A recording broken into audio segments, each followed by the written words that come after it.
Et à présent, c'est l'heure de l'invité du Grand Journal. Ce 25 novembre est célébrée la Journée internationale de l'élimination de la violence faite aux filles et aux femmes. Selon un rapport de l'Office viennois des Nations Unies contre la drogue et ONU Femmes, au moins 85 000 femmes et jeunes filles ont été tuées de manière intentionnelle dans le monde en 2023, soit 140 femmes tuées chaque jour ou une femme toutes les 10 minutes. Et pour en parler, nous sommes en direct depuis Rabat avec Myriam Noussaïri, représentante d'ONU Femmes au Maroc. Bonjour.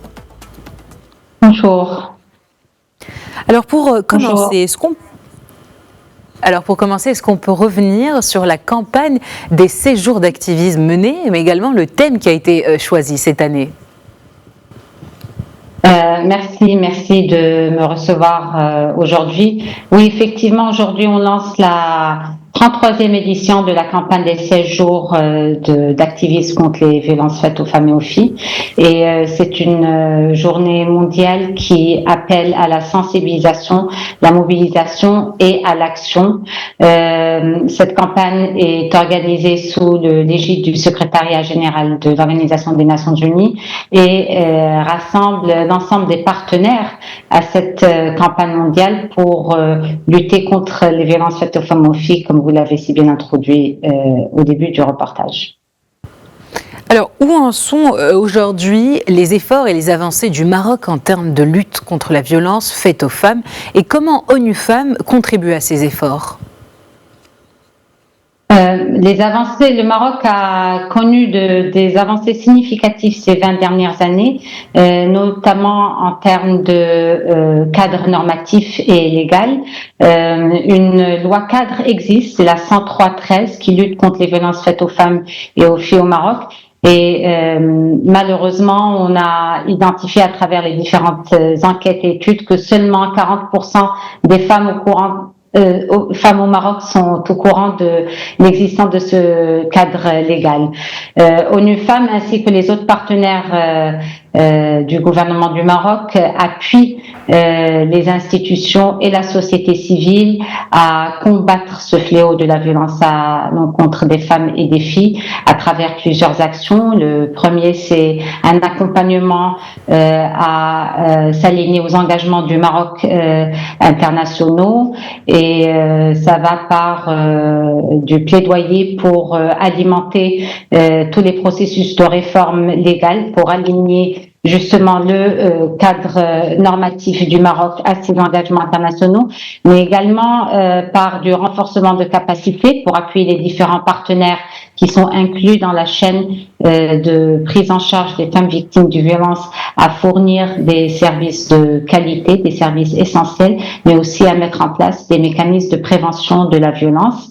Et également, on appuie nos partenaires nationaux dans la production de données. Comme vous le savez, la génération de données permet de mieux orienter les décisions politiques et aussi à prendre en considération les effets, les tendances de violence, que ce soit en périmètre urbain ou rural. Alors, il y a beaucoup de disparités, il y a aussi beaucoup de travail qui reste à faire pour répondre encore mieux aux violences faites aux femmes et aux filles. Quels sont aujourd'hui les plus grands obstacles ou les principaux défis qui restent à fournir ou à surmonter dans la lutte contre les violences faites aux femmes ? Les plus grands obstacles qui restent, à notre avis, seraient de renforcer la mobilisation de la société et la sensibilisation. Il y a un réel travail à faire au niveau de la sensibilisation, de dire non à la violence, de lutter contre les normes sociétales qui considèrent que la violence, que ce soit au niveau intime, conjugal ou familial, reste toujours un tabou. Il y a un réel besoin de mobilisation et d'un appel à l'action qui va au-delà des 16 jours d'activisme. Je l'ai peut-être pas dit au début de l'interview, mais la campagne des 16 jours s'étale du 25 novembre qui commémore la Journée internationale de lutte contre les violences faites aux femmes et aux filles, et s'étale jusqu'au 10 décembre, qui coïncide avec la Journée internationale des droits humains. Les deux dates sont très symboliques puisqu'elles mettent en évidence le lien entre les violences fondées sur le genre et les droits humains. Et donc, pour revenir aux actions qui restent à faire, il faut sensibiliser au plus jeune âge par rapport à ce fléau de la violence. Il faut étendre les canaux de sensibilisation et d'information. À titre d'exemple, ONU Femmes lance demain la semaine du film sur les droits de la femme à Rabat, et on souhaite utiliser le canal cinématographique justement pour conscientiser ce fléau et faire un appel à travers l'art et à travers le cinéma à lutter contre les violences faites aux femmes et aux filles. Si on doit parler un peu plus du cadre juridique, est-ce que les lois actuelles protègent-elles suffisamment les femmes contre les différentes formes de violence ? Je répondrai par dire il y a très peu de pays, notamment dans la région arabe, qui ont un cadre légal.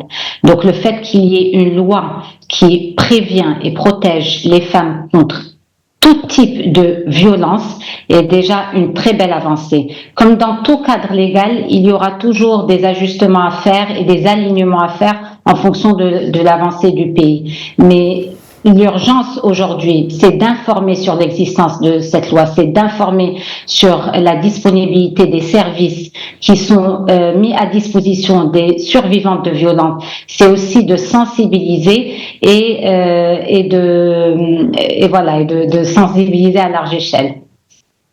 Alors pour faire face à ce fléau, vous l'avez dit vous-même, il est essentiel de sensibiliser dès le plus jeune âge. Dès le plus jeune âge, à votre avis, quel type de programmes de sensibilisation sont les plus efficaces aujourd'hui ?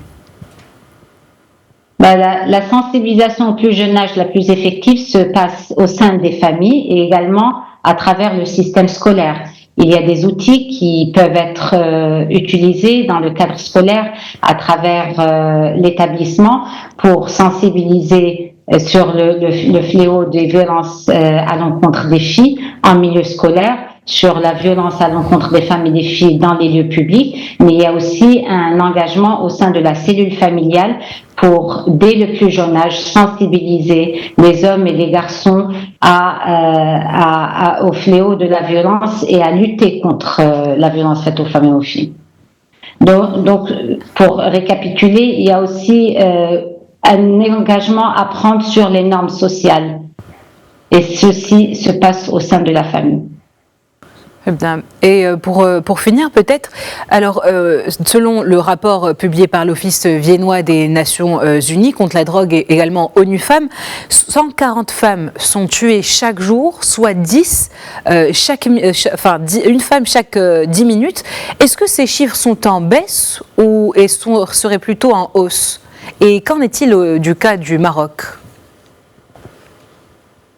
Alors, force est de constater que malheureusement, le chiffre des femmes victimes de violences à l'échelle mondiale est en hausse.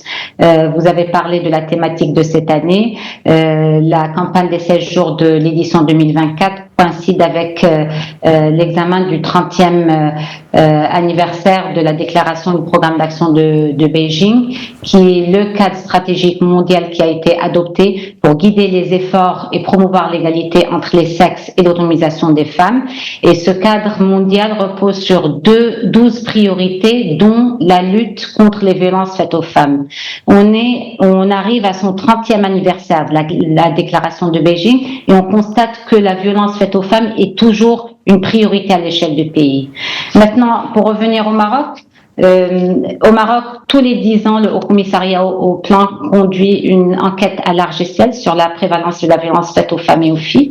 Et la dernière enquête a été conduite en 2019 et cette enquête a démontré que 82% des femmes ont connu une forme de violence, tout contexte confondu, au moins une fois dans sa vie. Sur les 12 mois précédents 2019, 57% des femmes ont indiqué avoir subi une forme de violence. Ça, c'est les chiffres du Maroc, ils sont alarmants. Donc forcément, il y a l'urgence à lutter contre les violences faites aux femmes au Maroc à travers les différents canaux. Donc la sensibilisation, l'information et aussi la mobilisation à travers l'appel à l'action. Merci Mariam Noussari pour toutes ces précisions. Je rappelle que vous êtes représentante d'ONU Femmes au Maroc.